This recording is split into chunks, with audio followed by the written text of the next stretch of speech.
آج تک کسی اور جماعت کا مجھے بتائیں کہ الیکشن کمیشن نے کسی کے انٹرا پارٹی الیکشن پر اعتراض کیا ہے، تو پھر یہ ہمارے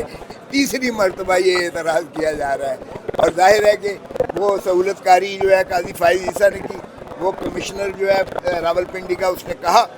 کہ میرے ساتھ بھی تبدیل کروائے گئے 16 کے 16 جو ہے ایم این ایز ہارے ہوئے کو جتایا گیا ہے، اور اس میں قاضی فائز عیسیٰ شریک اور شامل ہے۔ تو قاضی فائز عیسیٰ صاحب نے یہ جو جسٹیفیکیشن کر دی الیکشن کمیشن کی، انڈورس کر دیا ہمارے بلے کے سمبل کو، تو آپ سمجھ رہے ہیں کہ قاضی فائز عیسیٰ صاحب جو ہے یا یہ حکومت ہے یا الیکشن کمیشن جو ہے، یہ انہی قوتوں کی جو ہے بنیاد پر یہ یہاں زر اور زور کی طاقت سے جو ہے اس پہ قبضہ اور غالب ہونا چاہتے ہیں۔ پارٹیاں اپنی مرضی سے بنانا چاہتے ہیں، پارٹیوں کو اپنی مرضی سے توڑنا چاہتے ہیں۔ یہ پہلی دفعہ نہیں کر رہے ہیں بدقسمتی سے، آپ دیکھیں بھٹو کو شہید کر دیا گیا، بے نظیر کو شہید کر دیا گیا،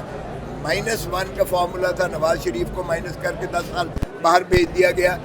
اب عمران خان کو اندر کیا ہوا ہے۔ یعنی کسی کو تو بھائی چلنے دو، کسی پارٹی کو تو چلنے دو۔ یہ جماعتیں آپ کی مرضی سے بنے گی یا آپ کی مرضی سے منہدم ہوں گی؟ اگر منصور علی شاہ کا نوٹیفیکیشن نہیں ہوتا ہے چیف جسٹس سے، تو آپ کا اگلا لائے عمل کیا ہوگا؟ کیا وکلا برادری میدان میں آئے گی؟ دیکھیں بالکل، ہم تو آ چکے ہیں، پہلے ہی ہم نے کہا ہے کہ سینئر موسٹ کا جو کانسیپٹ تھا بڑی مشکل سے ہم نے اچیو کیا تھا بھائی۔ سجاد علی شاہ سے پہلے ہی لاکھوں کا کیس ہے، سجاد علی شاہ کا کیس ہے، اسد علی کا کیس ہے، اور پھر 18ویں ترمیم میں 2010 میں ساری قوموں نے، ساری جماعتوں نے، سارے پاکستان کی عوام نے اسے آرٹیکل 175(3) میں اس کو منضبط کر دیا، اس قصے کو ہی ختم کر دیا کہ سینئر موسٹ جو ہوگا وہ جج، اس کو چیف جسٹس سپریم کورٹ بنایا جائے گا۔ یہ لکھ دیا گیا کہ صدر پاکستان بنانے کا اسے پابند ہے۔ تو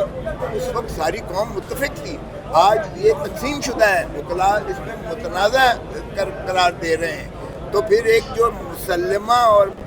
متفقہ طور پر منظور شدہ ایک آئین میں جو ترمیم کی گئی تھی، آپ نے اس کو کیسے انڈو کر دیا گیا؟ اب آپ 3 ججز کا کہتے ہیں، تو وہ 3 جج آپ کی 1-2 سال یا جتنے سال بھی ہوگا وہ آپ کی غلامی کرتے رہیں گے، اس بنا پر کہ مجھے جو ہے چیف جسٹس اگلا بنایا جائے۔ وہ دیکھیں گے کہ کون زیادہ جو ہے ان کے حق میں خوشامد کرتے، ان کے حق کے من پسند فیصلے دیتا ہے، ان کی غلامی اور تابعداری کرتا ہے۔ تو کیا انصاف کے ایوانوں میں پھر انصاف اور عدل کی نام کی چیز کوئی رہ جائے گی؟ یہ قصہ اس لیے ختم کیا گیا تھا تاکہ یہ اگلے کو پتہ ہو کہ سینئر موسٹ چیف وہ چیف جسٹس بنے گا، اس کی طرف بھاگم دوڑ ہوگی ہی نہیں۔ آپ نے تو ایک دروازہ کھول دیا، راستہ کھول دیا، اور قاضی فائز عیسیٰ صاحب نے جو 63A کا فیصلہ دیا اس میں انہوں نے منڈی لگا دی، اربوں روپیہ ہمارے ایم این ایز اور سینیٹرز کو جو ہے یہ برائب کرنے کی کوشش کی گئی اور کیا گیا،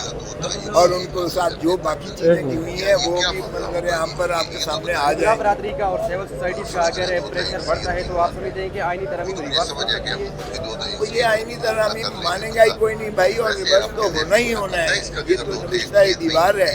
جب بھی ہماری حکومت آئے گی سر، یہ پہلے ہم ڈسکس کر چکے ہیں، اس کا کوئی جواب نہیں ہے، یہ معاملہ جو کتوں ہی جو ہے بات ہے، دیکھیں ڈیفیکشن کہ کلاز اگر کس 2 لیے تہائی ختم کی اکثریت نہیں تھی؟ ہوتی، ایک جج پر بھی 6 کی منڈی اور 7 فلاں سے جگہ معاملہ کی آ جاتا منڈی ہے، اور دوسرے میجر جج والے پر بھی میں اسی جو طرح، تیسرے پر بھی اسی طرح مقید رکھے ہوئے تھے ان کو جو ہے برائب کیا جا رہا تھا، اس کو ختم کیا جائے تاکہ ڈیفیکشن نہ ہو۔ مکی صاحب ادھر ہی ہے نا، گالی بن گئی، جانا تو نہیں نا آپ نے کہیں؟ آپ نے پھر اس کا دروازہ ماشاءاللہ کھول دیا، حالانکہ وہ فیصلہ اتنا خوبصورت تھا اس لیے کہ یہ پھر آئیں گے واپس، یعنی وہ ممبر تو نہیں رہے گا، اور یہ غیر اخلاقی ہے، غیر قانونی ہے، غیر آئینی ہے، لیکن اس کا ووٹ کاؤنٹ ہوگا، اور جو اس کا نقصان قوم کو، ملک کو یا آئین کو